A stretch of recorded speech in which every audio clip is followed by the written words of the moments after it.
Welcome to good stories. Revenge love episode 13. ఈ ఎపిసోడ్లో తల్లి చెయ్యి తలుపు హ్యాండిల్ దగ్గరికి వెళ్ళింది. తలుపు తీయబోతుండగా లోపల నుంచి ఒక అమ్మాయి గలం వినిపించింది. అన్విత ఫోన్లో మాట్లాడుతుంది. అలా కాదు, మీరు మర్చిపోయారు అని అంది. సంజయ్ నవ్వాడు. అయ్యో నిజమే అని అన్నాడు. ఆమె చెయ్యి అక్కడే ఆగిపోయింది. సంజయ్ నవ్వుతున్నాడు. ఆమె ముఖంలో చిన్న నవ్వు వచ్చింది. ఇన్ని రోజులు వీడు తన తండ్రి విషయంలో రివెంజ్ అని అవే ఆలోచిస్తూ ఉన్నాడు. ఇప్పుడైనా కొంచెం మారుతున్నాడు. ఎవరో ఒకరితో ఇలా మాట్లాడుతున్నాడు అని అనుకుంది. ఆ సమయంలో ఆమె గుండె కొంచెం తేలికైంది. ఆమె తలుపు తీయలేదు. అలా కొద్దిసేపు వాళ్ళ మాటలు విని కాసేపటి తర్వాత ఆమె మెల్లగా వెనక్కి తిరిగింది. తరువాత తిరిగి తన గదికి వెళ్ళి మంచం మీద పడుకుంది. ఆమె ముఖంలో చిన్న సంతోషం. మరోవైపు సంజయ్, అన్విత ఇంకా మాట్లాడుతూనే ఉన్నారు. సమయం ఎలా గడిచిందో వాళ్ళకే తెలియలేదు. ఉదయం సూర్యకాంతి కిటికీ నుంచి లోపలికి వచ్చింది. సంజయ్ ఇంకా నిద్రలోనే ఉన్నాడు. అతను పూర్తిగా అలసిపోయాడు. రాత్రంతా చాలాసేపు నిద్రపోలేదు. అతని అమ్మ గదిలోకి వచ్చింది. సంజయ్ అని పిలిచింది. అతను కదలలేదు. సంజయ్ లేచిరా అని అంది. అతను మెల్లగా కళ్ళు తెరిచాడు. అమ్మ ఇంకొంచెం అని అనేలోపే ఆమె నవ్వి, ఈరోజు నీ పుట్టినరోజు, గుడికి వెళ్ళాలి కదా అని అంది. సంజయ్ చిన్నగా నవ్వాడు. అవును అని అతను నెమ్మదిగా లేచాడు. కొద్దిసేపటికి రెడీ అయ్యాడు. తెల్లటి చొక్కా వేసుకున్నాడు. అమ్మ చూసి సంతోషపడింది. చాలా బాగున్నావు అని అంది. నిజమా అన్నాడు సంజయ్. ఇద్దరూ కలిసి గుడికి వెళ్ళారు. చిన్న రోడ్డు, ఆలయం దగ్గర జనాలున్నారు. వాళ్ళు లోపలికి వెళ్ళారు. దేవుడి ముందు నిలబడ్డారు. సంజయ్ కళ్ళు మూసుకున్నాడు. మనసులో ఎన్నో ఆలోచనలు. ఇప్పటి నుంచి తప్పు చేయకూడదు అని అనుకుని అతను నెమ్మదిగా శ్వాస తీసుకున్నాడు. పూజ అయిపోయింది. ఇద్దరూ బయటికి వచ్చారు. గుడి బయట చెట్టు కింద కూర్చున్నారు. కొన్ని క్షణాలు నిశ్శబ్దం. అతని అమ్మ ఒక్కసారిగా, సంజయ్ నువ్వు ఎవరినైనా ఇష్టపడుతున్నావా అని అడిగింది. సంజయ్ ఒక్కసారిగా ఆశ్చర్యపోయాడు. ఏంటమ్మా అని అన్నాడు సంజయ్. ఆమె నవ్వింది. రాత్రి విన్నాను అని అంది. సంజయ్ ముఖం వెంటనే మారిపోయింది. అమ్మా అని అన్నాడు. ఆమె ఇంకా నవ్వుతోంది. చెప్పు అని అంటుంది. సంజయ్ కొంచెం మొహమాటంగా తల కిందకి వంచుకున్నాడు. కొన్ని క్షణాల తర్వాత నెమ్మదిగా అన్నాడు, అవును అని. ఆమె కళ్ళు పెద్దవయ్యాయి. అయ్యో అంటే నిజంగానే ఉందా అని ఆమె నవ్వింది. మీరిద్దరూ ప్రేమలో ఉన్నారా అని అడిగింది. సంజయ్ వెంటనే తల ఊపాడు. లేదు, ఇది ఒకవైపు మాత్రమే, ఆమెకు తెలీదు అని అన్నాడు. అమ్మ మెల్లగా నవ్వింది. పేరు ఏంటి అని అడిగింది. సంజయ్ కాసేపు ఆగి, అన్విత మా ఆఫీస్లోనే పనిచేస్తుంది, శంకర్ గారి కూతురు అని చెప్పాడు. ఆమె ఒక్కసారిగా ఆశ్చర్యపోయింది. ఏంటి, నువ్వు శంకర్ని ద్వేషించేవాడివి కదా, అయితే ఆయన కూతుర్ని ఎలా ప్రేమించగలవు అని అడిగింది తల్లి. సంజయ్ నవ్వుకున్నాడు. నాకు అర్థం కాలేదమ్మా.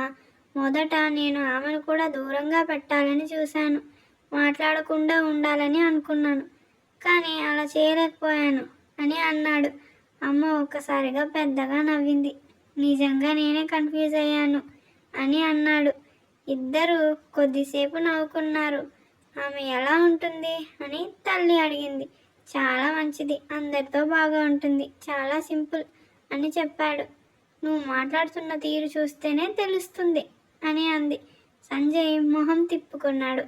ఆమె మళ్ళీ నవ్వింది. ఇద్దరు ఇంటికి తిరిగి వచ్చారు. ఇంట్లోకి వచ్చిన వెంటనే అమ్మ వంటగదిలోకి వెళ్ళింది. ఈరోజు స్పెషల్ పాయసం చేశాను అని అంటుంది. సంజయ్ కుర్చీలో కూర్చున్నాడు. కొద్దిసేపటికి ఆమె పాయసం తీసుకొచ్చింది. తిను అని ఇచ్చింది. సంజయ్ అది తిని చాలా బాగుందమ్మా అన్నాడు. ఆమె సంతోషంగా చూసింది. ఏ కూర చేయాలి చెప్పు అని అడిగింది. సంజయ్ వెంటనే అన్నాడు, నేనే మటన్ తీసుకొస్తా అని.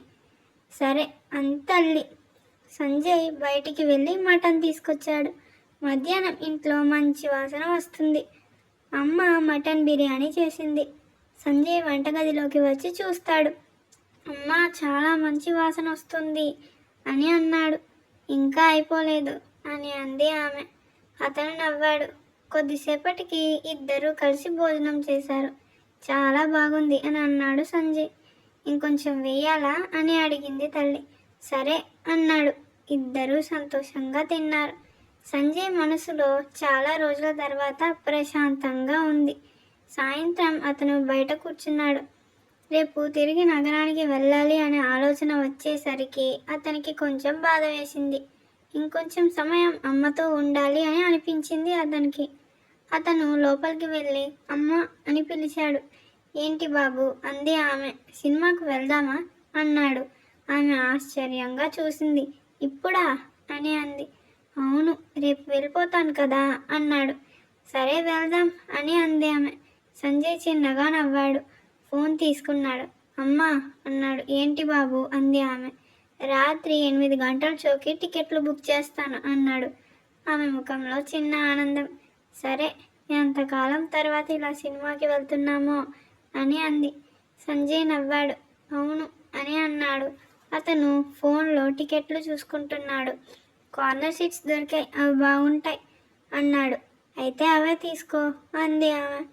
సంజయ్ టికెట్లు బుక్ చేశాడు. అయిపోయింది అని నవ్వుతూ అన్నాడు. అమ్మ సంతోషంగా చూసింది.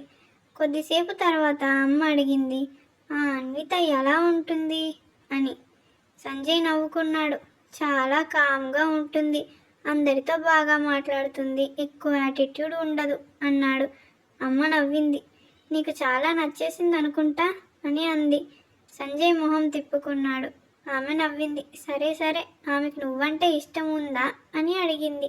తెలీదు, అది ఇంకా అర్థం కాలేదు అన్నాడు. అయితే నువ్వే చెప్పే అంది ఆమె. సంజయ్ వెంటనే అంత ఈజీ కాదు అన్నాడు. ఎందుకు అంది. ఆమె శంకర్ గారి కూతురు కదా అన్నాడు. అమ్మ నెమ్మదిగా చూసింది. అది పాత విషయం, ఇప్పుడు నీకు నిజం తెలుసు అంది. సంజయ్ మౌనంగా ఉన్నాడు. మరి ఆమెకి నీ పాస్ట్ గురించి తెలుసా అని అడిగింది. లేదు ఇంకా అన్నాడు. అమ్మ తల ఊపింది. ఏదో ఒకరోజు తెలియాల్సిందే అంది. సంజయ్ కాసేపు మౌనంగా ఉన్నాడు. తర్వాత చిన్నగా నవ్వాడు. ఆమె చాలా మాట్లాడుతుంది, ఫోన్లో 2 గంటలు మాట్లాడింది అన్నాడు. అమ్మ ఒక్కసారిగా నవ్వింది. సంజయ్ కూడా నవ్వాడు. ఇద్దరూ చిన్న చిన్న జోక్స్ మాట్లాడుతూ కూర్చున్నారు. మరోవైపు అన్విత ఇంట్లో గడియారంలో ఉదయం కొంచెం దాటింది. అన్విత ఇంకా నిద్రలో ఉంది. శంకర్ హాల్లో కూర్చుని పేపర్ చూస్తున్నాడు. గడియారం వైపు చూశాడు. ఇంకా లేవలేదా అని అనుకున్నాడు. కొద్దిసేపటికి అన్విత బయటికి వచ్చింది. జుట్టు కొంచెం చెదిరిపోయింది. గుడ్ మార్నింగ్ అంది. శంకర్ నవ్వాడు. ఇది మార్నింగా అన్నాడు. అన్విత వెంటనే నవ్వింది. కొంచెం లేట్ అయింది అని అంది. ఎందుకు అన్నాడు. రాత్రి లేటుగా పడుకున్నాను అని అంది. శంకర్ అడిగాడు, ఈరోజు ప్లాన్స్ ఏమైనా ఉన్నాయా అని. అన్విత ముఖంలో చిన్న ఉత్సాహం.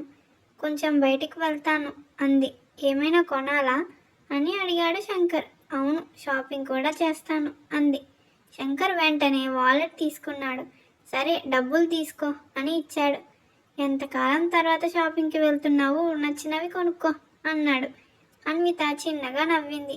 సరే అని తీసుకుంది. ఆమె చాలా సంతోషపడింది. టీ తాగారా అని అడిగింది. శంకర్ నవ్వాడు. నేనే చేసుకుని తాగేశాను అన్నాడు. అన్విత ఆశ్చర్యంగా చూసింది. నిజంగా అని అంది. అవును అన్నాడు శంకర్.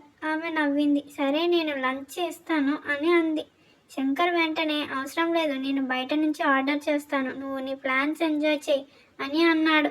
నేను బ్రేక్ఫాస్ట్ కూడా తినేశాను అన్నాడు. అన్విత నవ్వింది. నేను ఇంకా తినను, డైరెక్ట్గా లంచ్ చేస్తాను బయట అని అంది. నాకు తెలుసు అని నవ్వుతూ అన్నాడు శంకర్. తర్వాత తన గదిలోకి వెళ్ళింది. తర్వాత డ్రెస్ సెలెక్ట్ చేయడం మొదలుపెట్టింది. కొద్దిసేపటికి ఒక బ్లూ కలర్ డ్రెస్ వేసుకుంది. చిన్న హ్యాండ్ బ్యాగ్ తీసుకుంది. మిర్రర్ ముందు నిలబడి చూసుకుంది. తర్వాత ఆమె బయటికి వచ్చి బాయ్ నాన్న అని అంది. జాగ్రత్త అని చెప్పాడు. సరే అని చెప్పి అన్విత వెళ్తుంది.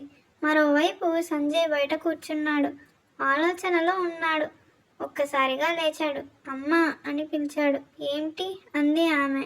కొంచెం బయటికి వెళ్ళి వస్తాను, తర్వాత మూవీకి రెడీ అవుదాం అని అన్నాడు. అమ్మ తల ఊపింది. త్వరగా రా అని అంది. సరే అన్నాడు సంజయ్. సంజయ్ బయటికి వెళ్ళాడు. చిన్న రివర్ సైడ్. అతను చిన్నప్పుడు తన తండ్రితో అక్కడికి వచ్చేవాడు. అక్కడ ఒక బెంచ్ ఉంది. సంజయ్ వెళ్ళి అక్కడ కూర్చున్నాడు. నీళ్లు నెమ్మదిగా ప్రవహిస్తున్నాయి. గాలి ప్రశాంతంగా ఉంది. అతను కళ్ళు మూసుకున్నాడు. తండ్రి గుర్తొచ్చాడు. నేను తప్పు చేశాను నాన్న అని అతని మనసులో మాట చెప్పాడు.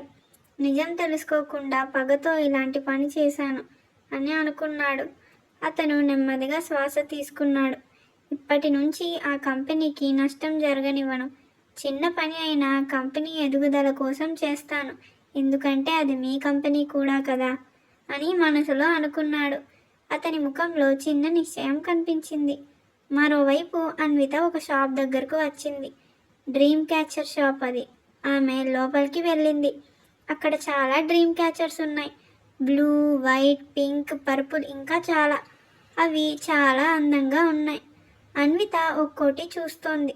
సంజయ్ గారికి డ్రీమ్ క్యాచర్ ఇస్తే బాగుంటుంది కదా, అతనికి నిద్ర సమస్య ఉంది అన్నాడు కదా, ఇదే మంచిది, ఇది నిద్ర పట్టడానికి సహాయపడుతుంది కాబట్టి అని అనుకుంది. ఆమెకి బ్లూ కలర్ చాలా నచ్చింది, కానీ వైట్ కూడా చాలా అందంగా ఉంది. ఆమె కన్ఫ్యూజ్ అయింది. ఏది తీసుకోవాలి అని అనుకుంటుంది.